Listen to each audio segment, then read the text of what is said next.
যদি আল্লাহকে জিজ্ঞাসা করি, আপনি তো দেখতেছেন সুরক্ষা তো করতেছেন না, তো আল্লাহ এটাও বলে দিছে সবকিছু সুরক্ষিত হইতেছে তিন ধাপে। কয় ধাপে? কিরামান কাতিবিন ইয়ালামুনা মা তাফআলুন। তোমার কর্মগুলা কিরামান কাতিবিন দুইজন ভিডিও করতেছে।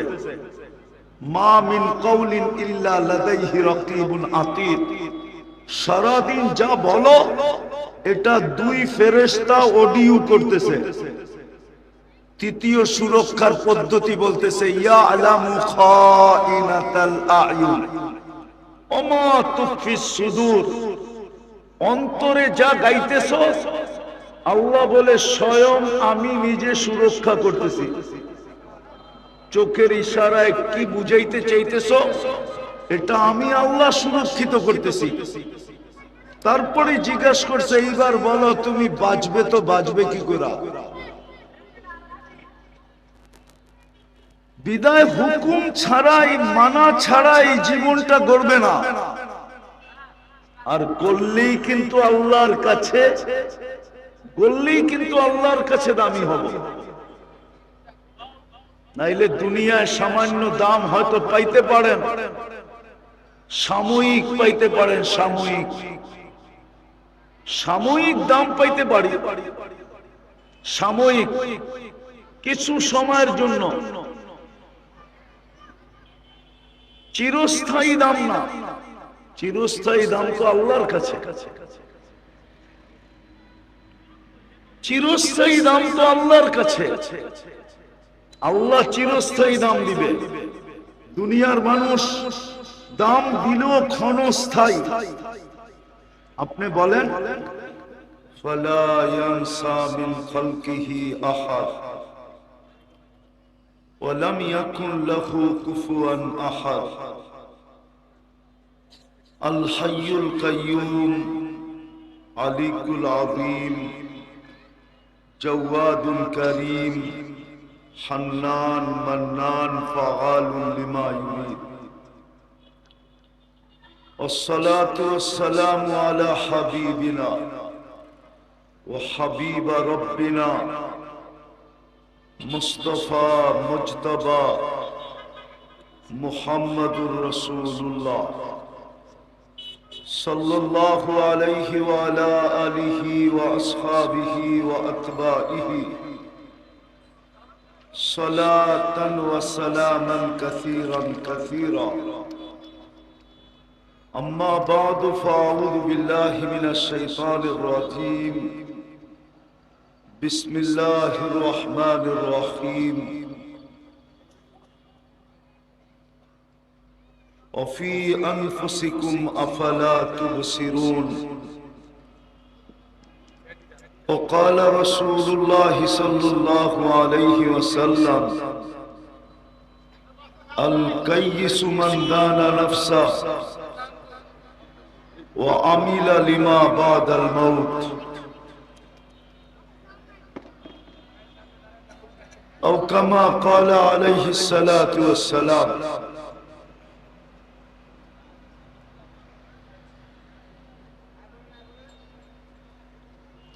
নারায়ণগঞ্জ জেলার মাইক্রো ট্যাক্সি স্ট্যান্ডের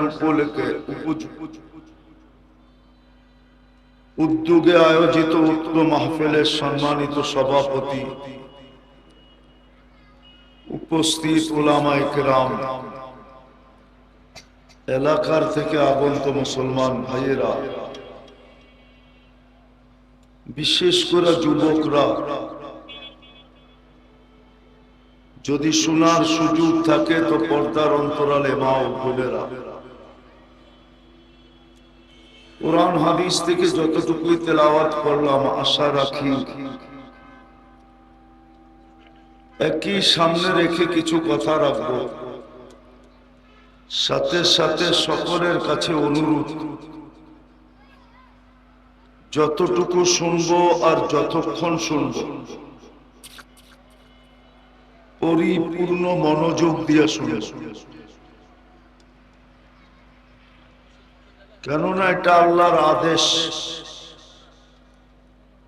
ইদা কুরিয়াল কুরআন ফাসতামিউ কোরআনী কথা যখন শোনো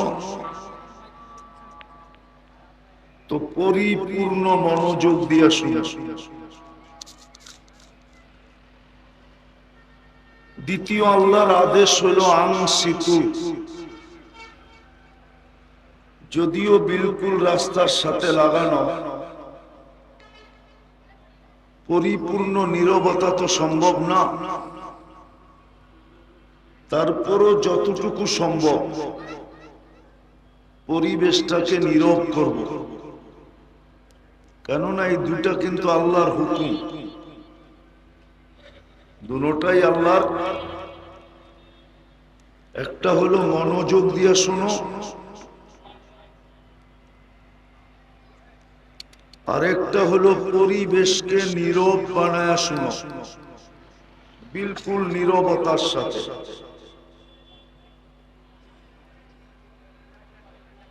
আর সত্য এটাই,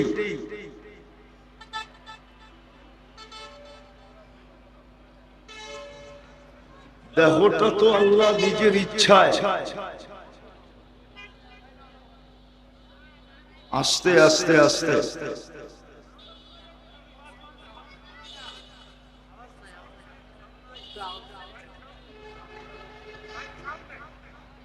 সাউন্ড তো আমার কান ফাটতেছে, আপনাদেরটা কি ফাটে না?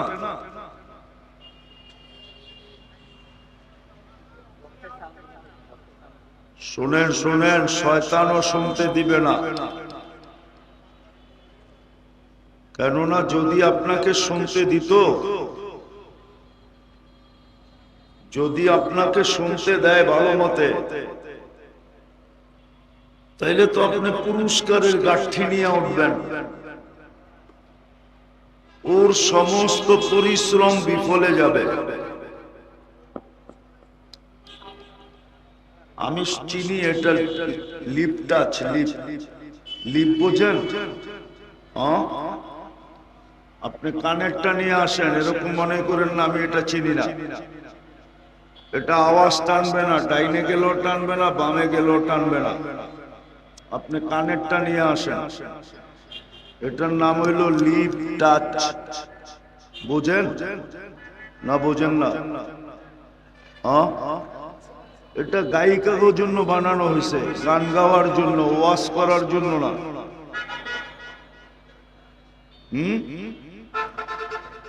না মনে করছেন আমি সদরঘাটের থেকে চলে আইছি?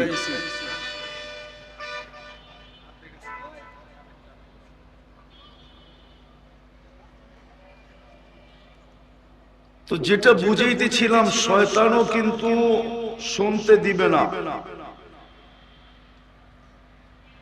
কেননা যদি আল্লাহর হুকুম পুরা করলেন তাহলে তো আপনি সওয়াবের গাঠি পাবেন, গাঠি। ও সইবে তো সইবে কি করে? ও তো আল্লাহর সাথে পাঙ্গা নিয়ে আসছে। পাঙ্গা বোঝেন? আরে ঢাকায় শব্দ বোঝেন? পাঙ্গা, যে একটাকেও জান্নাতে যেতে দিব না। আর যদি তাই না হইতো, ওর কথাই যদি সত্য না হইতো, তাহলে সারাদিন বুক করেন কাটটা, কাটটা বুক করেন। আপনি ট্যাক্সি চালান কার হাত দিয়া? মাইক্রো চালান কার হাত দিয়া? এই দেহটা কে দিছে? এটার উপরে ডেলি কয় টাকা বাজেট ব্যয় হয় জানেন? জানেন তো না? জানেন কয় টাকা বাজেট ব্যয় হয়? আপনার সংসারে মাসে বাজেট কত? 5 লাখ, 10 লাখ। মাসে যদি আপনি সংসারে 10 লাখ খরচ করেন, তো আমি তো আপনাকে একটা দিয়ে দেখায় দিব। কিডনি ডায়ালিসিস করতে নারায়ণগঞ্জে কয় টাকা নেয় বলুক তো দেখি, ওনাকে জিজ্ঞাসা করে। নারায়ণগঞ্জে কোনো ডায়ালিসিস সেন্টার নাই? আছে? নাই? নাই নারায়ণগঞ্জে কোনো ডায়ালিসিস সেন্টার? কয় টাকা নেয় একবার ডায়ালিসিস করতে? আরে বলেন না একটা। 5,000 বাদ দিলাম 4,000 নেয়, 4,000 বাদ দিলাম 3,000 নেয়। আল্লাহ তো ডেলি আপনার কিডনি ডায়ালিসিস করেন 36 বার, ও নেয় একবার।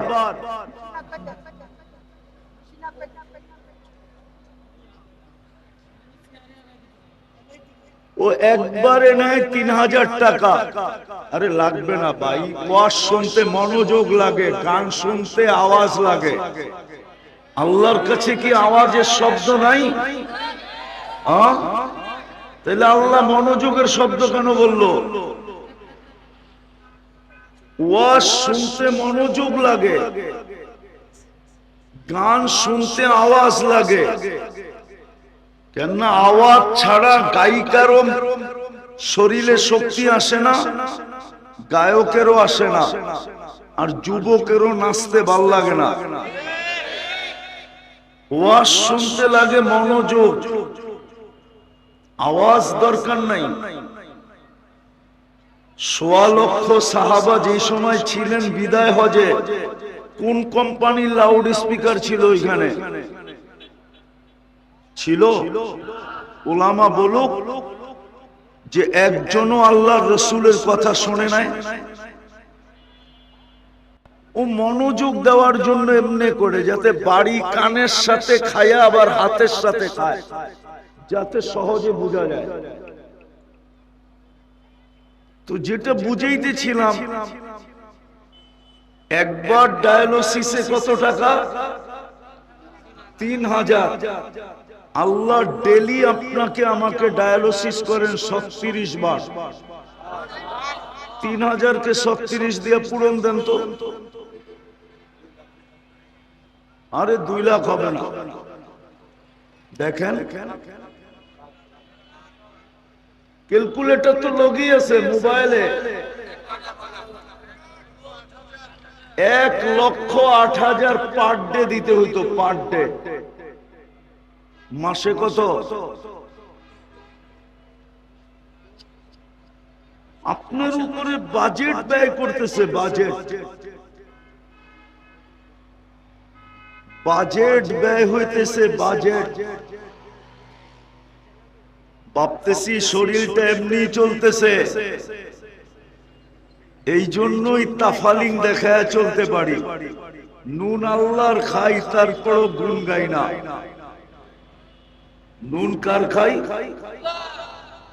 আল্লাহর নুন খাই, কিন্তু গুণ গুণ কিন্তু এটাও মনে রাখবেন, তিলে তিলে আপনার থেকে নিবে। আজকে হয়তো ইচ্ছা স্বাধীনতা দিছেন বিদায় কিচ্ছু বলে না, পুরাটাই কার?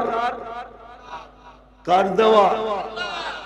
এটা দিছো আল্লাহ, চালায়ও আল্লাহ। আমি তো একটা দেখাইলাম, এরকম পুরা শরীরটাকে খুলা খুলা দেখানো যায় আজকের প্রযুক্তির সাথে মিলায়া। যে আপনি যদি এই শরীরটা প্রযুক্তি দিয়ে চালাইতেন, আরো 2-1টা দেখাই আপনাদেরকে, দেখি বুঝে আসে কিনা। আচ্ছা বলেন, খাওয়ার লোকমাটা মুখের কাছে নিতে দেরি, নাক সুইঙ্গা ঘ্রাণটা বলতে দেরি করে না, তাই তো? নাক কি সিগন্যাল দেয়? ঘ্রাণ শুঙ্গেই বলে এটা মুখে যাবে, ঠিক না? আচ্ছা এই ঘ্রাণটাই যদি আপনি প্রযুক্তি দিয়ে শুনতে হইতো, প্যাথোলজি সেন্টারের মাধ্যমে করতে হইতো, তাহলে ডেলি কয় টাকা বিল হইতো? কেননা কমসে কম তো আপনি 3 বেলা খান, ঠিক না? আরে খান কিনা? চাচু বাদেই দিলাম, ঠিক না? তো 3 বেলা টেস্ট করতে কতক্ষণ, কয় টাকা লাগতো? আপনারাই বলেন একটা। পার বারে যদি 100 টাকাও লাগতো, তো ডেলি লাগতো 300, ঠিক না? মাসে কত? 9,000। তো নাক আপনাকে সিগন্যাল দিল এটা মুখে যাবে, ঠিক না? এদিকে এদিকে নাক, আমি বেশি লম্বা কথা বলবো না, অল্প সময় বলবো। নাক সিগন্যাল দিবে নাক সিগন্যাল দেয় এটা মুখে যাবে, ঠিক না? কিন্তু মুখের ভিতরে ঢুকানোর পরে জিহ্বা আবার সিগন্যাল দেয় স্বাদ টেস্ট করে, স্বাদ যেটা পেটে যাবে। আচ্ছা, স্বাদটা যদি প্রযুক্তি দিয়ে টেস্ট করতে হতো, তাইলে বলেন আপনার সিরিয়াল কত লম্বা হতো? একটু ভাবেন না, কত লম্বা হইতো আপনার সিরিয়ালটা স্বাদ জানার জন্য। কয় টাকা বিল দিতে হইতো? মাইনা নিলাম 3 বেলায় 300 টাকা, তাইলে এইখানেও তো 9,000 টাকা, 18,000 টাকা তো দুটার বিল। বাকিগুলার বিল বাদিয়ে দিলাম। যদি শ্বাস নেওয়ার উপরে বিল হইতো, যে শ্বাস নেওয়ার উপরে বিল, যে প্রত্যেক শ্বাসে 1 পয়সা বিল, তাহলে তো ডেলি 1600 টাকা আপনাকে বিল দিতে হইতো। আমি প্রমাণ দিতেছি, বাংলাদেশের প্রথম সারির শিল্পপতি শুধু স্বাভাবিক শ্বাস নেওয়ার জন্য করোনার সময় নিজের এন্টার কোম্পানি লেখা দিতে রাজি ছিল। শুধু রাজি ছিল না, ডাক্তারদেরকে বলছিল যে আমাকে স্বাভাবিক শ্বাস নিতে দাও, আমি এন্টার কোম্পানি তোমাদের নামে লেখা দিয়ে দেব। তাইলে এইখানে তো ডেলি 1600 টাকা বিল দিতে হইতো। বিদা আমি শেষ কথায় চলে আসছি, আর লম্বা করবো না।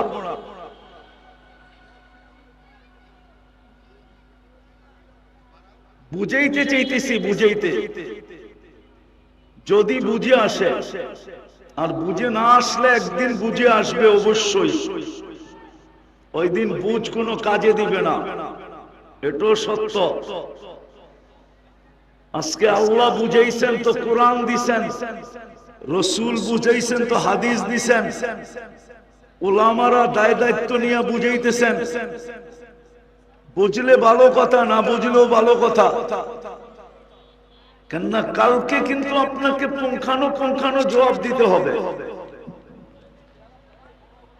যদিও আজকে বিলকুল বিনা পয়সায় সার্ভিস,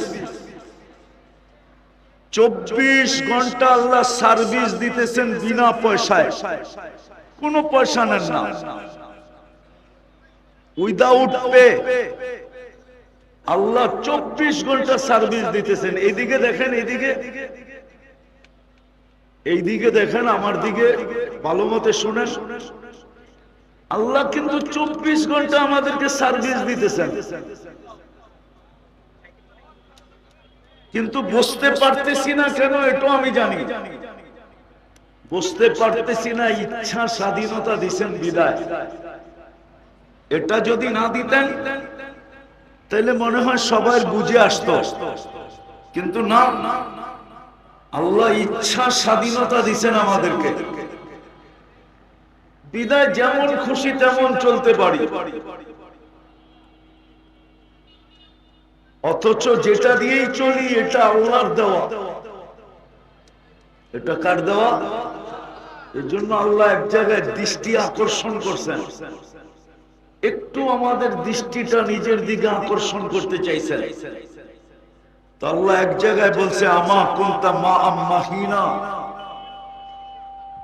কখনো কি তোমার মনে পড়ে না যে তুমি এক ফোঁটা পানি ছিলে?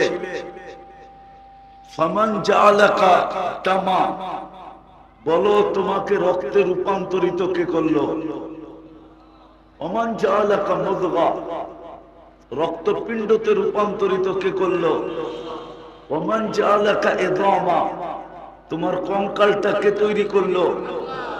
ওমান কাসা আলাইহি লাহমা, নিখুঁত ভাবে গোশত আর চামড়ার আবরণ কে চড়াইলো? আমা কুনতা সাগীরা, তুমি কি ছোট ছিল না?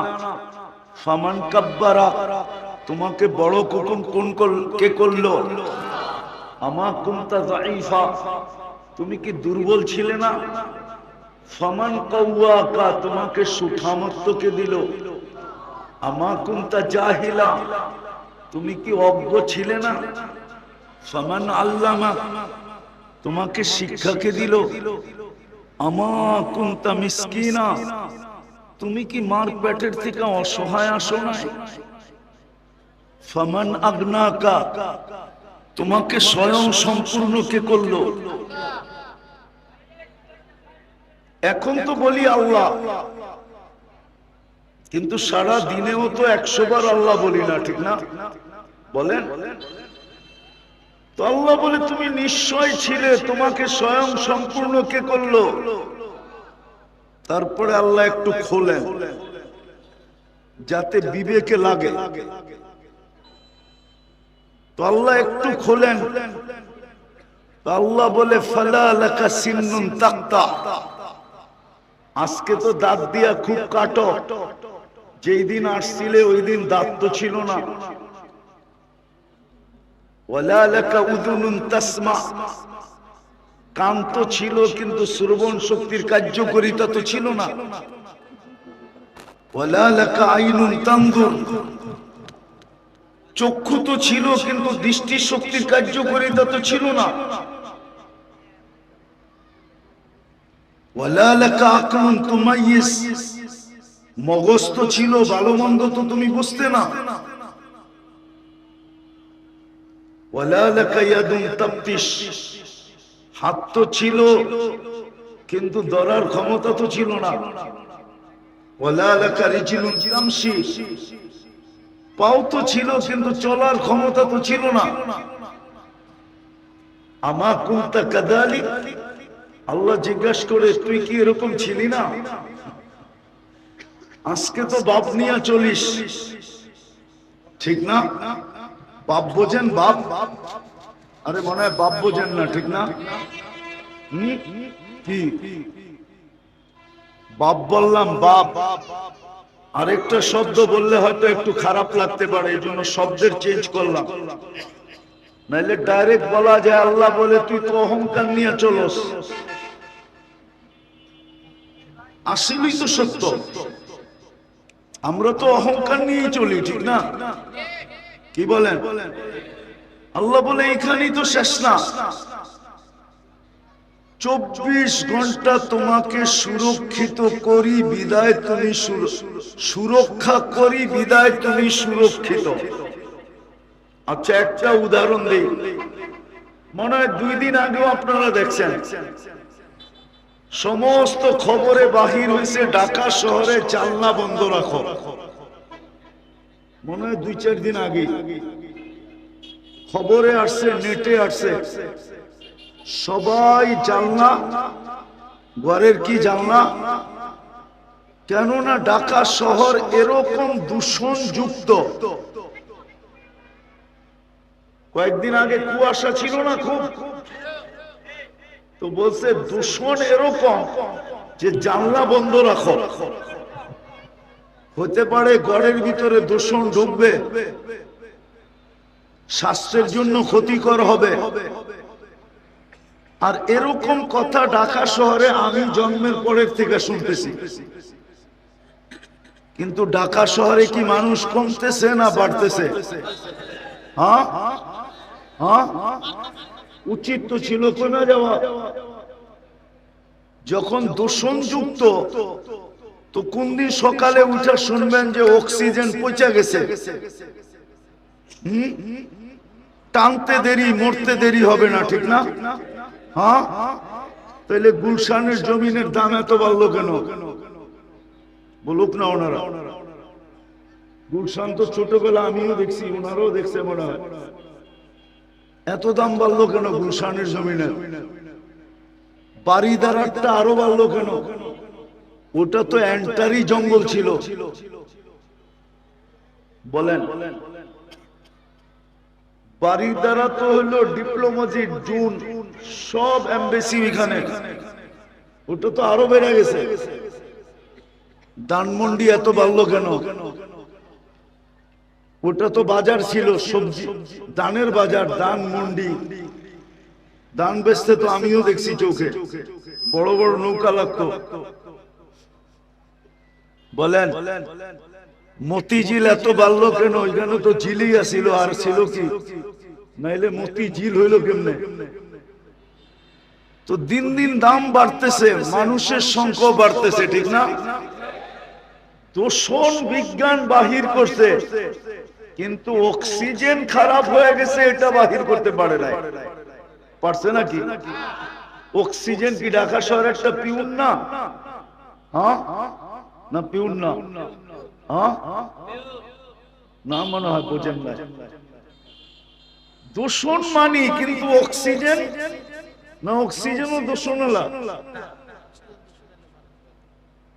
ওনারাই স্বীকার করতেছে অক্সিজেন দূষণালা হইলে মানুষ বাঁচবে, তাইলে অক্সিজেন পিউর রাখলো কে? হ্যাঁ, আল্লাহ বলে 24 ঘন্টা তোকে সুরক্ষা দেই আমি। 24 ঘন্টা তোকে শুধু অস্তিত্ব দেই নাই, সাজাই নাই, 24 ঘন্টা আমি তোমাকে সুরক্ষা দেই, 24 ঘন্টা আমি তোমাকে সার্ভিস দেই। উইদাউট পে একটাও নেই না তোমার থেকে, 1 টাকাও নেই না, কোনো কিচ্ছু তোমার কাছ থেকে নেই না, বিনা পয়সায় তোমাকে সার্ভিস দেয়া যাইতেছি। তারপরে আল্লাহ প্রশ্ন করতেছে, বল তুই 24 ঘন্টায় আমাকে কয়বার ডাকস? কয়বার আমার নাম নাও? আমাকে কয়বার ডাকো?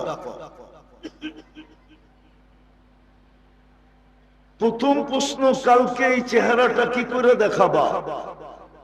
আগে এটা বলো। দ্বিতীয় বলো, তোমাকে কি অনার্থক সৃষ্টি? তোমাকে কি অনার্থক সৃষ্টি করছি যে তুমি অনার্থক সৃষ্টি? তোমার কোনো উদ্দেশ্য নাই, তুমি কি অনার্থক সৃষ্টি? কবিও তো এটাই বলছিল, तुझे दुन्हा के रहो सबसे बाल आला, हो जीनत निराली, हो फैशन निराला, यूं ही जिया करता है क्या मरने वाला, तुझे हुस्न जाहिर ने धोखे में डाला, जगह जी लगाने का दुनिया नहीं है, ये इबरत की चाह है तमाशा नहीं है। कुरानो बोले अफहसिबतुम अन्नमा खलकनाकुम आबस, তুমি কি অনর্থক সৃষ্টি? এই জন্য মেরে দোস্ত, এই জন্য মেরে দোস্ত চলে যাব কালকে। কালকেই বললাম, কালকেই চলে যাব। কয়দিন থাকবেন দুনিয়াতে? যার কাছ থেকে আসছি তার কাছে যাব। কিন্তু এই বিবেকটা দিয়ে একটু চিন্তা করা উচিত যে আপনার আমার প্রস্তুতি কতটুকু, প্রস্তুতি কতটুকু, কতটুকু প্রস্তুতি নিলাম। প্রস্তুতি নেওয়ার জন্যই তো আপনার ভাগ্য খুলে দিয়েছিলেন, বেশি কিছু তো দরকার ছিল না। আমি একটাই দেখাইতেছি, উম্মতে মুহাম্মাদি বানায় আপনাকে ভাগ্য খুলে দিয়েছিলেন, উম্মতে মুহাম্মাদি হিসাবে নির্বাচিত করা আপনার আমার ভাগ্য কপাল খুলে দিয়েছিলেন। এতটুক করলেই হইতো, কিন্তু করে তো না কেউ। বলেন তো এখানে কে আছে ঘুমানোর সময় শুধু হাত দুটা উঠায় ঘুমায়? একজন বলতে পারবেন যে আমি ঘুমানোর সময় শুধু হাত দুটা উঠায় ঘুমাই, যে আল্লাহ মাফ করে দেন? এই উম্মতের জন্য তো এতটুকুই যথেষ্ট ছিল। আমি 2-4টা দেখাবো, এতটুকুই যথেষ্ট ছিল।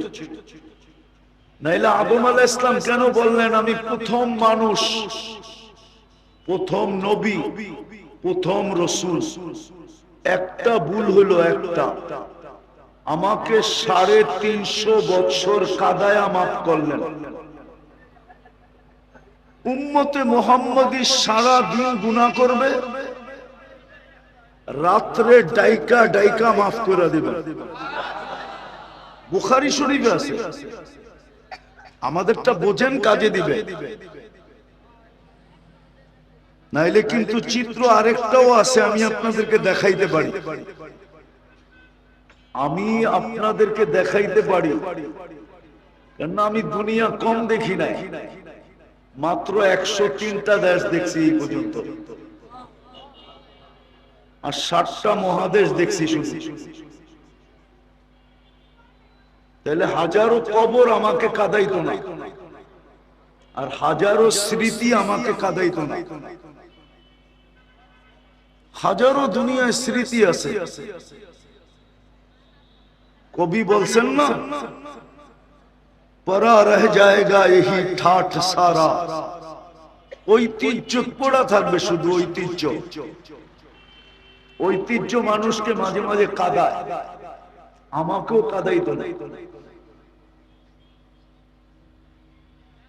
এই জন্যই বলতেছিলাম চলে যাবো, কিন্তু চলে যেতে হবে। কিন্তু সত্য এটাই যে প্রস্তুতি নিয়ে যেতে হবে, তাইলে এই চিত্র কোরআনে আসতো না। প্রস্তুতি যদি দরকার না হইতো, তাইলে এই চিত্র কোরআনে আসতো না। কোরআনে অনেকগুলা চিত্র আছে, রাজার কথাও আছে, রানীর কথাও আছে, মন্ত্রীর কথাও আছে, প্রজার কথাও আছে। সব চিত্র কোরআনে আঁকা আছে। তাইলে এগুলা কাজে দিত, কিন্তু এগুলা কাজে দেয় না। এগুলা কাজে দেয় না, কাজে দেয় না, এগুলা কাজে দেয় না। কাজে কোনটা দিবে এটাও কোরআনে চিত্র আছে।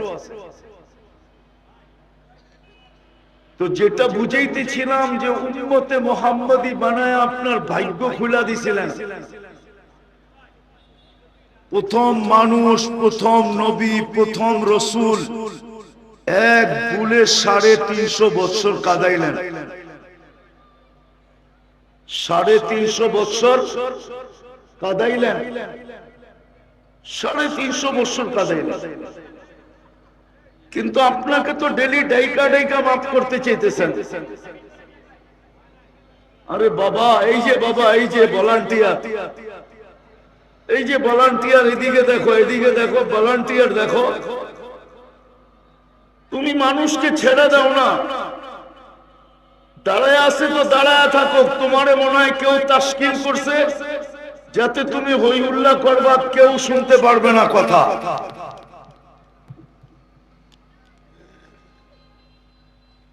তো যেটা বুঝাইতেছিলাম, কেননা কথা তো এইখান থেকে আসে না, ওইখান থেকে আসে।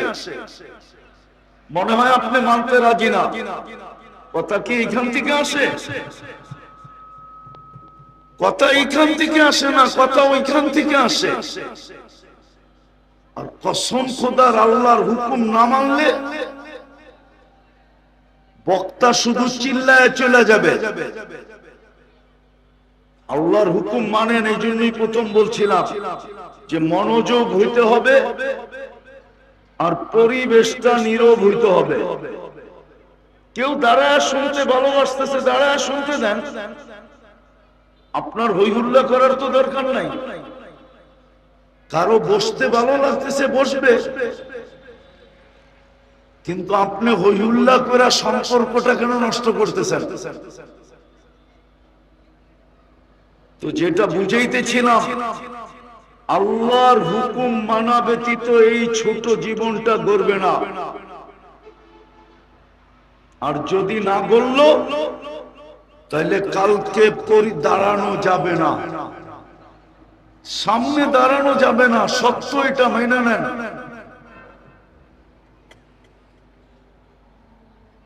আর আল্লাহর হুকুম মানার মাধ্যমেই আপনার পরিচয়।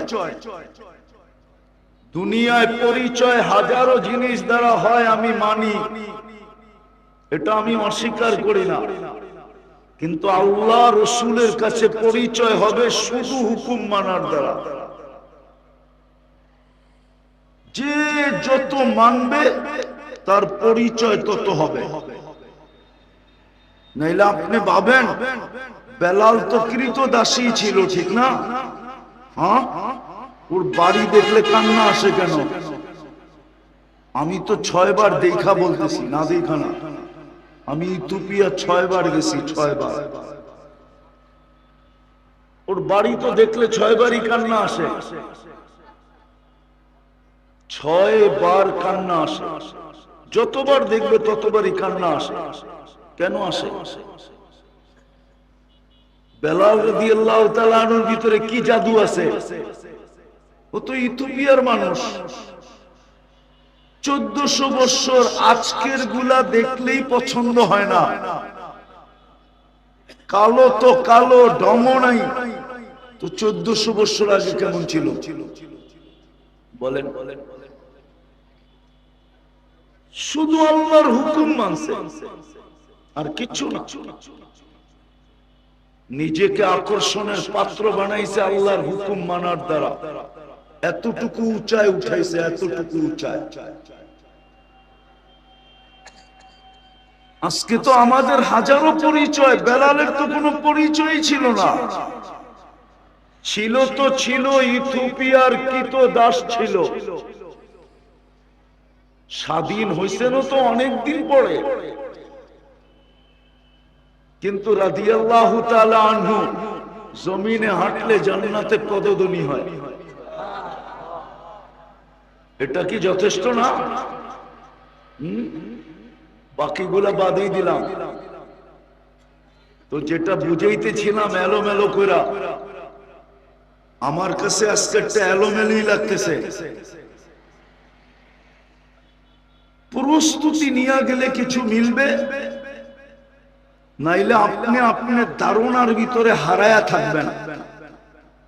ধারণার ভিতরে হারানো থাকবেন, হারানো। আজকে আমাদের কিছু সমাজের লোক আছে যারা শিক্ষিত, দীক্ষিত, সর্বদিক দিয়ে উন্নত, কিন্তু ওনারা ওনাদের বিবেক বুদ্ধির ভিতরে হারায়া আছে। বিবেক বুদ্ধির ভিতরে, বিবেক বুদ্ধি বিদ্যার ভিতরে হারায়া আছে। ওনারা কোরআন হাদিসের কথা মানতে চায় না। মানতে, বিবেক বুদ্ধি বিদ্যার ভিতরে হারায়া আছে, হারায়া গেছে। যতই যুক্তি দিয়ে বুঝান না কেন, মানতে রাজি না। তো যেটা বুঝাইতেছিলাম, আসল কথা যেটা, আল্লাহর হুকুম মানা ছাড়া এই জীবনটা গড়বে না। আর জীবনটা যদি না গড়ল, আজকে কেটে যাবে। ইচ্ছা স্বাধীনতা দিছে বিদায়, কিচ্ছু বলবে না। অস্তিত্ব দিছেন, সাজায়ও দিছেন, রক্ষণাবেক্ষণও করবেন, লালন পালনও করবেন। ডেলি আপনার উপরে লক্ষ লক্ষ টাকা প্রযুক্তির হিসাবে দেখলে আপনার উপরে ব্যয়ও করবেন, কিচ্ছু বলবেন না। শুধু দুটা শব্দ বলবেন, নাযিরুন কাইফা তা'মালুন, দেখতেছি তুমি কি করছো। আরেকটা শব্দ বলবেন, ফান্তাযিরু, একটু অপেক্ষা করো, ইন্নী মাআকুম মিনাল মুনতাযিরিন। যদি আল্লাহকে জিজ্ঞাসা করি, আপনি তো দেখতেছেন, সুরক্ষা তো করতেছেন না, তো আল্লাহ এটাও বলে দিছে সবকিছু সুরক্ষিত হইতেছে 3 ধাপে। কয় ধাপে? কিরামান কাতিবিন ইয়ালামুনা মা তাফআলুন। তোমার কর্মগুলা কিরামান কাতিবিন 2 জন ভিডিও করতেছে। মা মিন কাউলিন ইল্লা লাদাইহি রাকিবুন আতীদ। সারাদিন যা বলো এটা 2 ফেরেশতা অডিও করতেছে। তৃতীয় সুরক্ষার পদ্ধতি বলতেছে, ইয়ালামু খাইনাতাল আয়ুন ওমা তুফিস সুদূর। অন্তরে যা গাইতেছো, আল্লাহ বলে স্বয়ং আমি নিজে সুরক্ষা করতেছি। চোখের ইশারায় কি বুঝাইতে চাইতেছো, এটা আমি আল্লাহ সুরক্ষিত করতেছি। তারপরে জিজ্ঞাসা করছে, এইবার বলো তুমি বাঁচবে তো বাঁচবে কি করে? বিদায় হুকুম ছাড়াই মানা ছাড়াই জীবনটা গড়বে না, আর করলেই কিন্তু আল্লাহর কাছে দামি হবে। নাইলে দুনিয়ায় সামান্য দাম হয়তো পাইতে পারেন, সাময়িক পাইতে পারেন, সাময়িক দাম পাইতে পারি, সাময়িক কিছু সময়ের জন্য, চিরস্থায়ী দাম না। চিরস্থায়ী দাম তো আল্লাহর কাছে, চিরস্থায়ী দাম তো আল্লাহর কাছে। আল্লাহ চিরস্থায়ী দাম দিবে। দুনিয়ার মানুষ দাম দিলেও ক্ষণস্থায়ী। আপনি বলেন